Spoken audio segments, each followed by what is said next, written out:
Good morning. Today I wanted to talk to you about the idea of opposite action. You may have heard of this idea. It's the idea of doing something different to how you were feeling. So when we feel certain things, we tend to act in certain ways.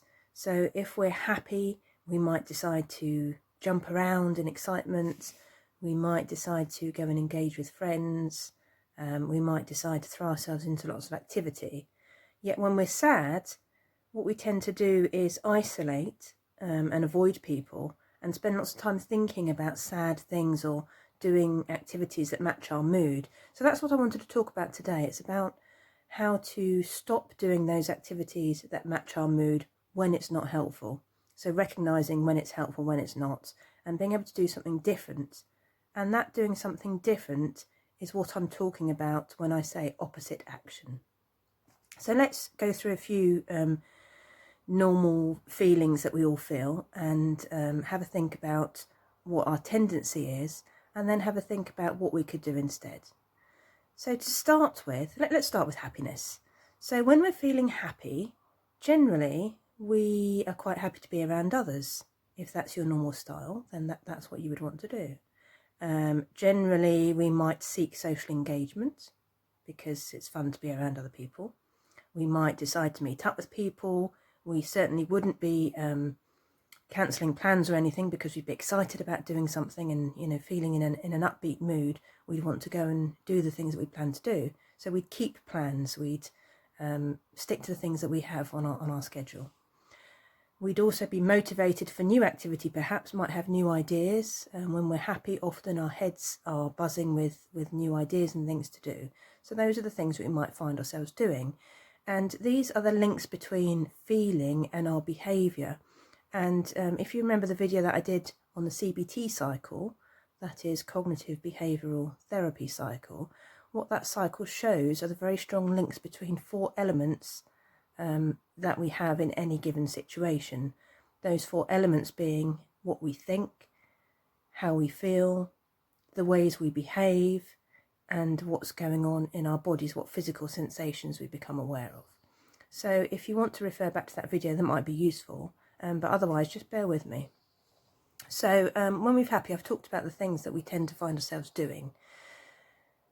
And that's great, because what we end up with then is a positive feedback loop. We do those things and it keeps the feeling of happiness going. So with a positive emotion, that's what we notice, and that's fine because it doesn't do us any harm, and actually it's a really good thing to do.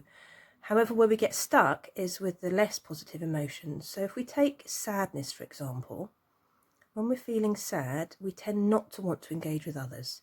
We tend to isolate, shut ourselves away.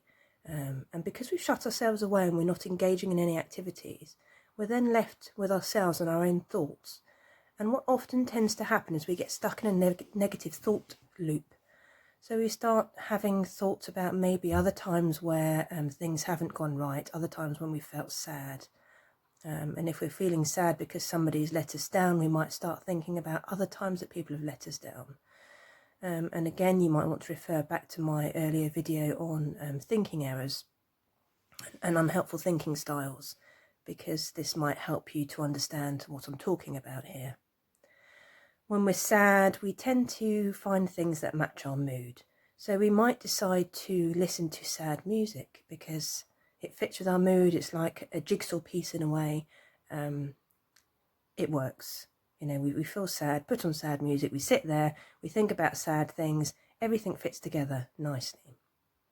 However, that also keeps things going. So if we're feeling sad and we do those things, it keeps the sadness going, it perpetuates things. And we may not be aware of this at the time, because if we were, maybe we wouldn't do it. And if we do want to do something different, what we need to use then is that idea of opposite action. So if we're using opposite action, we would then be looking to do something that doesn't necessarily fit with the feeling of sadness. So take those things that I've just said. We feel sad, we isolate. If we were going to use opposite action here, what we would do instead of isolating is seek somebody out.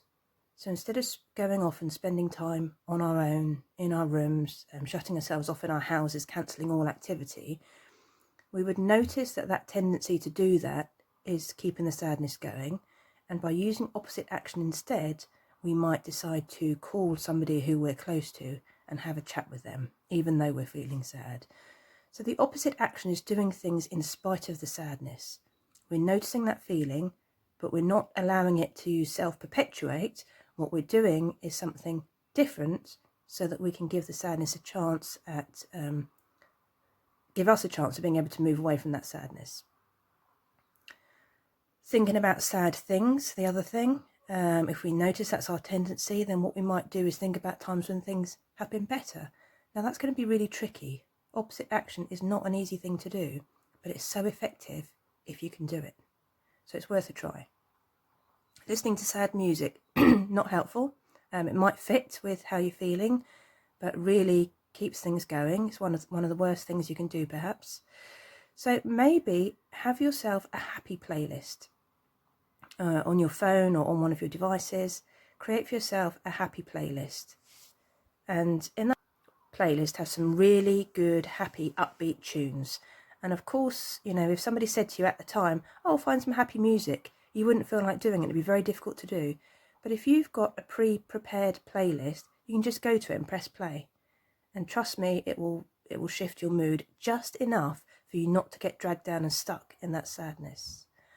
Another thing you could do here by using opposite action is to watch something funny. You know, when you're watching something amusing, it's very difficult, again, to keep that sadness going because it just shifts things enough for you to not get dragged down. So that's sadness. What about anxiety? When we're feeling anxious, we can become avoidant of situations because some situations are scary. And actually, when we're feeling really anxious, every situation is scary. And what we then tend to do is seek safety, avoid everything else, shut ourselves off, cocoon ourselves, protect ourselves. I'm not going to engage with anything or anyone because that's too scary. Something might go wrong. My anxiety symptoms which I'm feeling in my body might get worse, and I'm not sure whether I can cope with that. But then what happens is, although we start to feel safer and it feels good, we can get stuck in this. And this is the way in which people can develop something like agoraphobia, because people shut themselves off so much and so often, and they get in such a habit of doing it, that then everything becomes scary. They create for themselves a nice, safe world, but then everything outside of that little, tiny world becomes terrifying. So you need to be aware of what could happen if you continue to avoid things and not face anything. And I know I'm talking about the extremes here, and I'm not saying that everybody who feels anxious and shuts themselves away once in a while is going to develop agoraphobia. I'm not saying that at all. However, again, we're talking about that perpetuating cycle, and when we do things that match our mood, what we're doing really is keeping things going, keeping that bad feeling going. So again, when we're anxious, if we're shutting ourselves away and spending time on our own to avoid things potentially becoming worse, we then are left with ourselves and our own anxious thoughts. And again, you might want to look back at the Thinking Styles video to understand this more. But maybe you start making anxious predictions. Well, it's a good job I'm here staying safe, because if I'd have gone and met my friend in town, this would have happened, or that would have happened, or maybe she wouldn't have turned up, and maybe I would have had a panic attack in town, and wouldn't that have been awful? And our heads tend to run away with us with all these anxious thoughts, one going into another. Another thing we're not going to do when we're anxious is not try anything new. So if we're worried about those anxiety feelings or those anxiety sensations in our body, then it's going to put us off trying anything different. So then we end up getting stuck with the same thing. We're never able to break out of our mould, never able to show that we can do something different, and we can't increase our confidence. And it keeps us very stuck. Doing behaviours that match how we're feeling keeps us stuck. So if we're going to use opposite action here, then what would we be doing?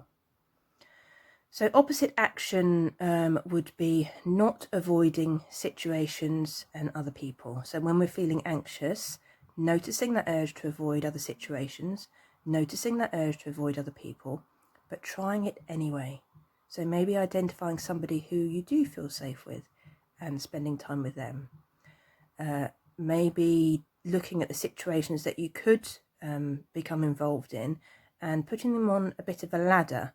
So at the bottom of the ladder, you might have the one that would be the easiest to do, and going up the rungs, they'd be increasing in difficulty. So anything that comes into your head, pop on that ladder and then have a look at it and make sure that the one at the bottom is the easiest, and then maybe that's the one you'll decide to do, because it's about facing your fears. If I face this, I have a chance to overcome it. If I face this, I have a chance to show myself that things are different to the way that I think they're going to be. If you avoid, then you never give yourself that opportunity to discover that things might be different from the way that you feel they will work out. So, for example, if you've got a plan to meet up with your friend in town, you've been looking forward to it, but today you wake up feeling anxious and you're having thoughts in your head, she's not going to turn up. Your tendency then is to avoid, cancel. You're going to cancel your plans because what if she doesn't turn up? Wouldn't that be awful? What if you then had a panic attack in town? However, if you face the situation and go to town to meet your friend, what you might discover is that all your thoughts, your anxious thoughts and predictions, were just thoughts, and that the reality is that your friend did turn up and that you had a nice time. So even though you had all that anxiety beforehand, by going along, not only do you increase your confidence in going and doing things, but you're also showing those difficult thoughts that they're not true, that you don't have to believe in them, you don't have to buy into them, that by doing something different, you're gaining control, and those thoughts then that stop you from doing things have less control. So that's a really good example of opposite action. So when you notice those anxious thoughts, again, if you're using opposite action just with the thoughts, the idea is then not to get caught up in the thoughts, but to think about the opposite to what's going on in your mind. So if you're having a thought, she's not going to meet up with me, what you would then replace that with is, well, actually, there's a high chance that she will meet up with me because she always has done. She's never let me down before, so she will be there. And you reassure yourself with those thoughts. And because you're changing the way that you think, you then start to feel better and more positive about that. And it gives you more confidence to go out and do that thing and actually keep the arrangement that you've had. In terms of not trying anything new, opposite action to that would again be trying something new. So again, have your list of ideas and pick one of them, the easiest one, and have a go at it. And you might find that you enjoy it. And the last one that I want to talk about is anger. Although you can do this with many other emotions, actually I think anger is another significant one that a lot of us feel quite commonly, or feeling cross or frustrated or any of those things. So when we're feeling cross or angry, our actions tend to be angry actions. We might become snappy or irritable with the people around us. We might stomp around looking for trouble almost. If we're feeling angry, some people might throw things, might have angry actions, because the emotions have taken over and there's no clear rational thought. So our actions take over, our impulses take over, and it's very hard to stop following those urges. So we might get into arguments with people because we're snappy and irritable, and when that happens, it generally makes us feel worse because the other person will then get defensive because of how we're behaving and say things to us that make us feel worse, and so the anger keeps going. We might, if we spend time on our own feeling angry, start thinking about other things that have made us feel angry, or if we're angry at a particular person, we might start thinking about other times that that person's done wrong to us or made us feel bad. And these really aren't very helpful things because they just make us feel bad. If we're going to employ opposite action, then what would we be doing? So it's often useful to think about the stop technique here. And this is the idea of stopping, taking a breath or taking a pause, observing what's going on for you, what your urges are, what your reactions, observing what might be going on for the other person or what's going on around you, and being able then to prevent an unhelpful reaction and plan a more helpful response. So using this is very helpful in being able to do opposite action with anger. So rather than stomping around picking fights with people, the opposite action would be to withdraw a little and take some time to reflect on what's really happening. What is it that's making you so angry? Is it a personal thing, or is that just an assumption? Actually, what's going on for the other person that they've done this thing to make you feel so angry? And is it was it intentional, or is it because of something that's going on for them and actually they didn't intend for you to get angry, but that's your automatic response? And once we've been able to take a break to take stock of that, we can then react in a more helpful way. So opposite action would then be not reacting in that angry way, but just stepping back. It would be not thinking about other things that make us angry or other times when that particular person has upset us, but maybe thinking about times where they've done good for us or times where we've had a nice time together. It would be resisting the urges to shout and yell and throw things, but just maybe sitting down and taking some time to reflect and maybe doing some relaxation activity to allow some calm. And all of these things then stop that anger from going round and round in a cycle, which at the end of the day makes us feel worse. So the idea of opposite action, like I said, is a very, very useful idea. And if we can do it, even if we don't get it quite right to start with, just the fact that we're having a go can really help to turn things around. So rather than us getting stuck in those difficult cycles of emotion and allowing our actions to keep things going, we can use opposite action to stop things where they are and allow us to move out of those negative emotions and begin to do something more helpful for ourselves that then has an impact on how we feel and helps us feel a little bit better. So I hope you can have a go at some of these. Really useful idea. Have a go, and I'll speak to you next time with another video. Thank you. Bye bye.